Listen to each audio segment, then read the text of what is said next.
এজলাসে ডিম ছোড়ার ঘটনায় জড়িতদের চিহ্নিত করা যায়নি এখনো।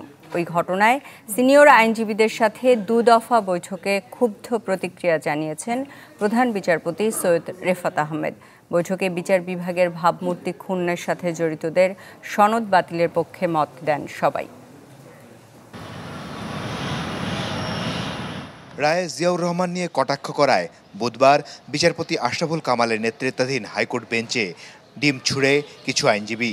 এক পর্যায়ে এজলাস ছাড়তে বাধ্য হন বিচারপতি। এ ঘটনায় সমালোচনার জন্ম দিলেও এখনও শনাক্ত করা যায়নি জড়িত আইনজীবীদের। বৃহস্পতিবার এ নিয়ে দফায় দফায় বৈঠক করেন প্রধান বিচারপতি।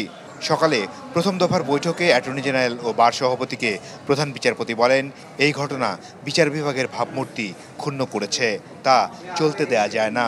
ইলেকট্রা রেফ্রিজারেটর, খাবার তাজা তো জীবন তাজা। ইলেকট্রা, ফ্রিজের রাজা। দুপুর 1:30টায় প্রধান বিচারপতি ফের বৈঠকে বসেন বিএনপিপন্থী সিনিয়র আইনজীবী, সুপ্রিম কোর্ট বার সভাপতি, অ্যাটর্নি জেনারেল, অতিরিক্ত অ্যাটর্নি জেনারেলের সাথে। সেখানেই উঠে আসে জড়িতদের শাস্তির কথা। সুপ্রিম কোর্ট বারের সভাপতি বলেন, তদন্তে দোষী প্রমাণিত হলে বাতিল হবে আইনজীবীদের সনদ। এই জন্য আমরা একটা তদন্ত কমিটি করব। কোর্টে আরও লয়ার ছিল, পাশাপাশি সিসিটিভির ফুটেজও আছে।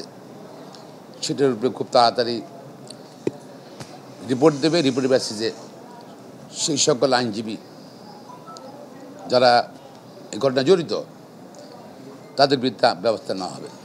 তবে কে দায়ী তা নিয়ে কথা বলতে গিয়ে ব্যারিস্টার খোকন বলেন, হামলাকারীরা মাস্ক পরা অবস্থায় থাকায় তাদের পরিচয় নিশ্চিত করা যায়নি। কারা মুখোশ পরা ছিল, যেহেতু পরিচিত লোক হলে মুখোশ পরে থাকলে হচ্ছে তাকে চিনে যাবে। এখন অনেকে মুখোশ খুলে ফেলছেন, সেটা বেসিসে অবশ্যই এটা কঠিনভাবে দেখা হবে। এদিকে বৃহস্পতিবার নিজ এজলাসে বিচার কাজ পরিচালনা করেছেন বিচারপতি আশরাফুল কামাল। মাসুদুর রহমান, চ্যানেল 24, ঢাকা।